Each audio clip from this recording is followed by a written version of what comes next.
Conversamos agora com Fernando Gonçalves, que é superintendente de pesquisa econômica do Itaú Unibanco. Um ótimo dia a você, Fernando. Obrigado por atender ao nosso convite. Seja bem-vindo ao Money News.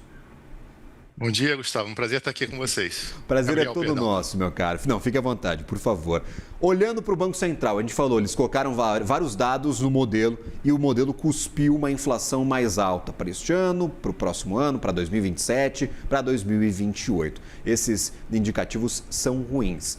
O que a gente consegue tirar da comunicação oficial do BC para nortear a tomada de decisão a partir de agora? Porque a pesquisa econômica ela está indicando pior em praticamente todos os cenários. Não, perfeito.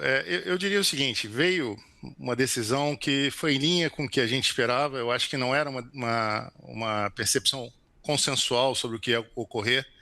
A gente esperava um corte de 25, havia dúvidas sobre isso, havia dúvidas também sobre se deixaria em aberto para decisões futuras, né? Ficou em aberto, acho que dentro do que a gente imaginava. O que eu acho que foi interessante do comunicado de ontem é que você teve um lado que foi claramente mais duro, que sugeriria mais dureza com juros, um hawkish, uma abordagem mais hawkish, né? Usando linguajar aí de mercado. Mas o que foi dito exatamente ali no início do comunicado em particular, né? Que a atividade econômica estava acelerando, está acelerando no caso, inclusive uma parte cíclica. Como foi mencionado aqui pela Silva, a projeção de inflação revisada de 3,5% para 3,7% no horizonte relevante, usando os inputs da pesquisa Focus. No balanço de riscos, você adicionou mais riscos altistas, por exemplo, decorrentes de efeitos secundários da alta do petróleo, e estímulos à demanda, em especial o consumo, aqui talvez se referindo a medidas fiscais recentes que têm estimulado a economia. Eu diria que tem mais um elemento aqui no final do comunicado, que o comitê diz que julgou apropriado nesse momento dar sequência para o ciclo de calibração. Esse nesse momento sugere uma decisão de corte agora, que não pode ser diferente na próxima reunião, né? Então, teve sim elementos assim bastante para um lado mais duro, né? Mas aí você teve mudanças na comunicação mais para o final do comunicado, né? Então, você teve elementos que eu diria que são mais na direção de corte de juros. Basicamente, o comitê está falando que a trajetória para assegurar a convergência, a meta, implicaria uma taxa de inflação hoje projetada acima do horizonte relevante. Mas como na próxima reunião o horizonte relevante será rolado, né, vai ser sair do quarto trimestre de 2027 para o primeiro de 2028, ali as projeções estariam abaixo da meta, né? Então isso asseguraria a convergência da inflação no horizonte relevante, não de hoje, mas o futuro, né? Então o futuro da próxima reunião. Então esse foi um elemento que eu acho que trouxe uma visão de um Banco Central que acha que tem espaço para cortar juros, apesar de todos os elementos que a gente falou aqui no início.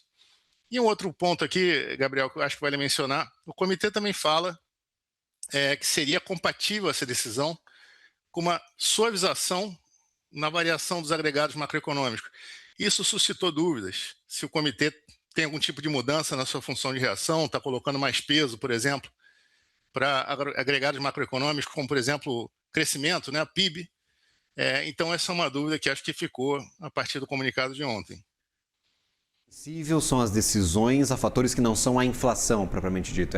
Essa é a leitura, essa é a dúvida que você diz.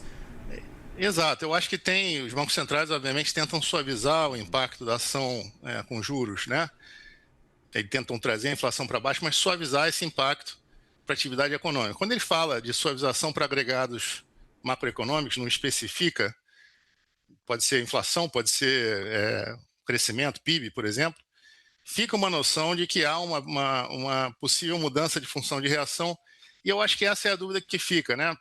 Se por um lado o comitê foi bastante transparente e descreveu uma aritmética desfavorável, né? No sentido que nesse curto prazo ficaria uma projeção de inflação acima da meta, mas na próxima reunião, rolando o horizonte relevante, já ficaria abaixo da meta, é uma aritmética desfavorável. Por outro lado, também colocou esse maior peso em outros agregados macroeconômicos e fica uma dúvida aí se mudou a função de reação. Acho que essa questão vai acabar sendo dirimida nas próximas comunicações. Acho que tornou a ata do Copom na próxima semana, que sempre é um evento muito importante, tornou esse evento mais importante ainda. A gente olha, por exemplo, para a formação deste comunicado. Há, nesta leitura, ainda uma grande indefinição sobre o termo assinado entre Estados Unidos e Irã, os efeitos da guerra. Vão negociar por 60 dias, ou seja, na próxima reunião também não vamos ter os termos do acordo, quem sabe até um acordo final assinado. Como é que fica essa herança de efeitos de guerra? Porque vemos hoje petróleo justamente no menor patamar desde o primeiro dia de conflito lá em 2 de março. Então a gente recuou praticamente 3 meses de negociação da principal commodity. Esses efeitos podem já ter sido afastados com o petróleo já mais baixo? Ou o Banco Central está preocupado que, mesmo voltando para o patamar de antes do conflito, ainda tem efeito para chegar na inflação para os próximos meses? Eu acho que temos questões locais e questões externas, né? De fato, tem um alívio vindo de fora com o preço do petróleo mais baixo, sempre com o risco aqui de haver uma mudança. E o comitê reconhece no comunicado, de maneira bastante adequada, que a incerteza está muito alta, é mais alta do que o usual.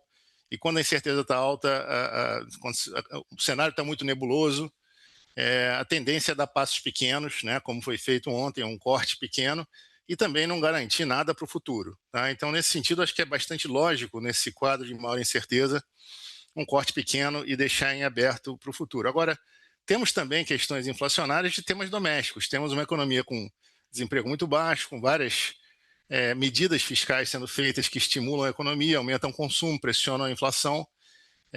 Então, temos esse outro lado aqui que eu acho que eu não deixaria de olhar, né? E um outro ponto que eu mencionaria, já que estamos falando do cenário externo, ontem foi um dia muito importante também pela decisão de política monetária americana, né? Que foi uma decisão que basicamente não houve mudança nos juros, mas ficou bem evidente que é um comitê que se tornou mais duro com relação ao tema inflacionário, com riscos de alta de juros. Eu diria que muitos dos membros do comitê esperam, comitê americano, né, esperam 2 altas de juros nos Estados Unidos. Quer dizer, a gente está indo para um lado diferente dos Estados Unidos, que não necessariamente está certo ou está errado aqui, mas gera também uma dúvida aqui até que ponto a gente consegue cortar com essa divergência acontecendo. Então tem esse outro elemento externo, tá?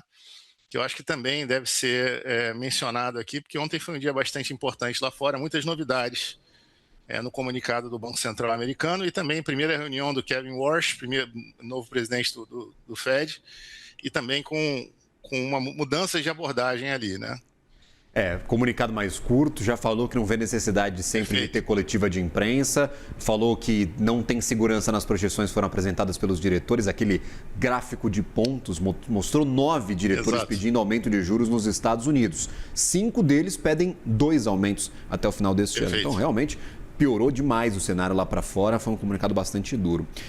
Para vocês, Itaú Unibanco, vocês publicam, vocês podem compartilhar com a gente qual que é a projeção de vocês para juro até o final deste ano e, de alguma forma, o que aconteceu ontem vai mexer com essas projeções? Vocês preveem ou já fizeram alguma revisão, meu cara?